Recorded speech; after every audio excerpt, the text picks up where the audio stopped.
આગામી ફૂલડોલના ઉત્સવને ધ્યાને લઈને આજે જિલ્લા કક્ષાના તમામ અધિકારીઓની સાથે આજે સ્થળ નિરીક્ષણ કરી અને દ્વારકા મંદિર ખાતે અધિકારીઓ સાથેની એક સમીક્ષા બેઠક થઈ અને કામગીરીનો રિવ્યુ થયો. આ પહેલાં પણ લાસ્ટ વીકમાં આ જ હેતુ માટે ખંભાળિયા ખાતે કલેક્ટર કચેરી ખાતે પણ અધિકારીઓ સાથેની એક બેઠક થઈ ગઈ હતી. એના ભાગરૂપે આખી બેઠક હતી અને સ્થળ નિરીક્ષણ પણ હતું.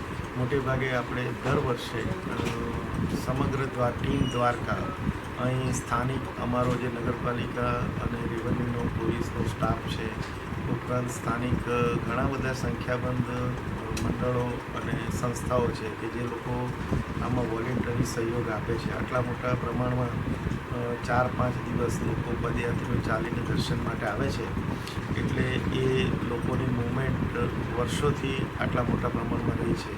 એ ચેલેન્જવાળું કામ લોકોની સાથે મળી અને ટીમ સ્પિરિટથી વર્ષોથી બહુ સુંદર રીતે થતું આવ્યું છે અને એમાં વહીવટીતંત્રનો પ્રયાસ કેટલું સ્મૂથ રીતે વધુને વધુ થઈ શકે, કારણ કે આટલા બધા મોટા પ્રમાણમાં નગરપાલિકા વિસ્તારમાં જ્યારે બધા ભેગા થતા હોય પ્રવાસ સ્થળે દર્શનાર્થીઓની એક ભાવના સાથે આવતા હોય છે, ત્યારે ટ્રાફિક મેનેજમેન્ટ, પાર્કિંગની સગવડો, આટલા બધા વ્યક્તિઓ હોય એટલે સાફ સફાઈના મુદ્દા અને દર્શનાર્થીઓનો ધસારો છે એને નિયંત્રિત કરી, મેનેજ કરી અને બધાને સારી રીતે દર્શન થઈ શકે એ સૌથી મોટા અગત્યના મુદ્દાઓ આની અંદર રહેતા હોય છે.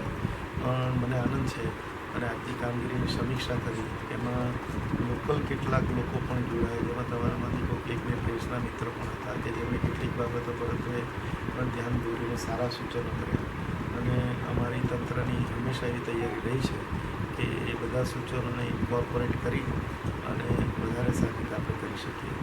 સૌને દ્વારકાધીશ.